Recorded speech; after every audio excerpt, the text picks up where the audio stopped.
We have this problem about the feedwater heater. A feedwater heater operating at steady state has two inlets and one exit stream. At inlet 1, water vapor enters at P1 equal to the pressure of 7 bar and a temperature of 200 degrees Celsius, which has a mass flow rate of 40 kilogram per second. At inlet 2, liquid water, so it's now liquid with a pressure of 7 bar, same pressure of course, and a temperature much lower temp at 40. And the area which the inlets to is 25 square centimeter.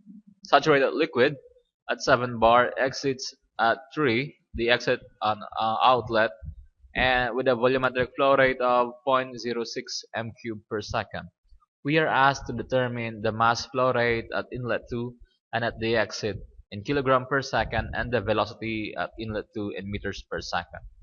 So really not really a very difficult problem, but we just need to relate here the volume, the mass flow rates together with the velocity. Okay, and to really have an idea with that, let me paste the picture of the feedwater heater system that we have in this problem. Okay, so this is our feedwater heater. Essentially, the purpose of this one is to heat up the feed to your boiler before you feed your water to your boiler. In this case, your liquid water is actually at 40. You want to heat this up, okay? And that's why you need to contact it with a superheated steam so that you could bring this up this liquid water here at 40 to make it saturated. As of the moment, we don't know yet what will be the temperature, but still you know that the pressure here, assuming there's no pressure drop, will still be the same. P3 will be 7 bar also. Okay, all you know is that it will exit this at a flow rate. Let me call that flow rate Q. No, not Q, but let me call that flow rate F here. 0.06 meter cube per second. Okay, it exit at this outlet stream. Essentially, this heater is, you just mix two streams, which you don't really need to have a large surface area to do that. So we are asked here to determine what is this, how much water are you really having, and that's the mass flow rate at inlet 2, and what is the flow rate, mass flow rate at the exit, because we are only given with the mass flow rate of the stream entering of the such no, superheated steam entering at section 1. We're also asked to find the velocity. Okay? Okay, let's answer now the first question. More or less this one. The outlet, what is the mass flow rate of the outlet stream 3? So the idea here really is we are already given with the volumetric flow rate. Okay? Let's have here analysis of section 3. The volumetric flow rate is already given, and to get the mass flow rate of that, we'll simply need to know what? Well, the property. This is liquid here. This is saturated liquid. So if you look at the Perry's handbook or other reference material, to search for what is the, either you look for the density or you look for the specific volume. The two really are related, that the other is just the reciprocal of the other value. Okay, meaning you can get there the property.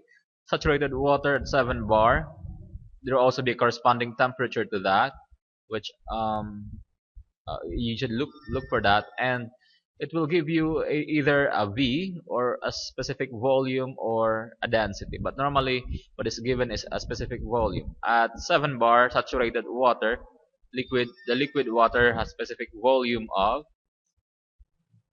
1.108 times 10 to the negative 3. This is meter cube per kilogram, or essentially like 1.108 liter per kilogram. Okay, so close to 1. So let's have that, and then since the given, we can really convert the given volumetric flow rate to mass flow rate. So we'll have here 0.06 m cube of liquid water, m cube per second, multiply that by, well, we know that this one, 1 kilogram of your water occupies a volume of 1.0, no, no, 1.108, 1.108 times 10 to the negative 3 m cube. right? So that's 1.108 times 10 to the negative 3 m cubed, and that will supposed to give us a mass flow rate of 54.15 kilogram per second. Essentially, in this case, meaning the exit at section 3 will have this mass flow rate. And then if we now go to what is the mass flow rate at section 2, or meaning what is the mass flow rate of your liquid water? Well, since you are given that, well, look for mass flow rate of liquid water, you know that the summation of all the masses that comes in, because this is now undergoing a steady state condition, will just be equal to what?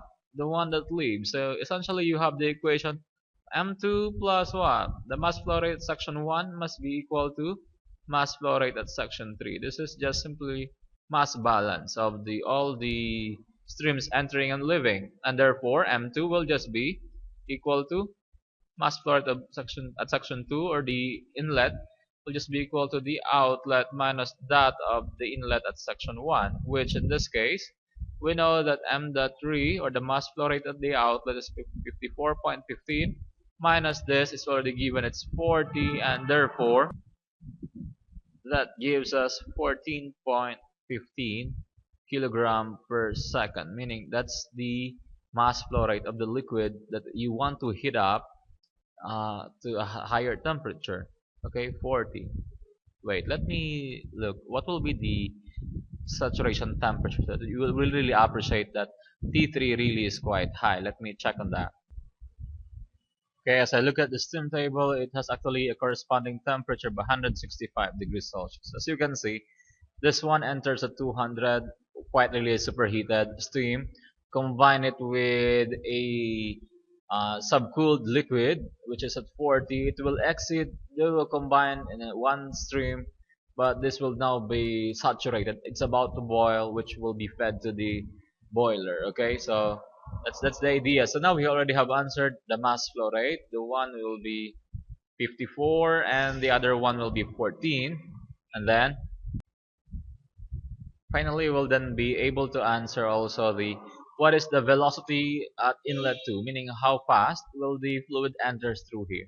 So in this case, if we look about looking for velocity, okay, we always remember that volumetric flow rate, in this case let me call that F, will just be equal to, okay, like F in this case, or normally we call that Q, capital Q. Let me call Q this one. Okay, but normally it will have conflict with the heat, but in this case we'll have volumetric flow rate, or like this, volumetric flow rate is just equal to what?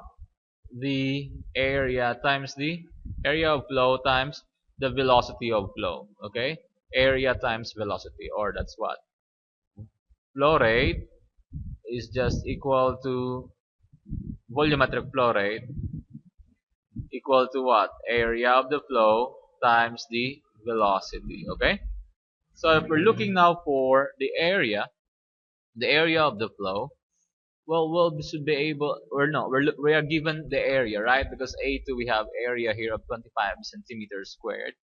We're just looking for the velocity. So in that case, if you look for velocity, therefore velocity of the flow is simply equal to the what? The volumetric flow rate. Volumetric flow rate over the area, okay? Over the area of the flow.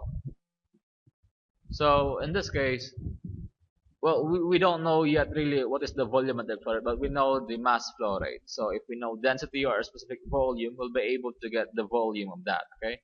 This one is 14.15 kilogram per second.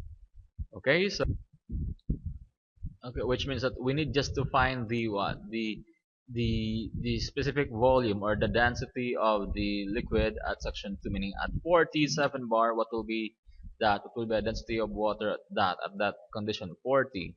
In that case, actually we are given also, now we will look at the table, or not really far from 1. Here we have 1.00, I think 8.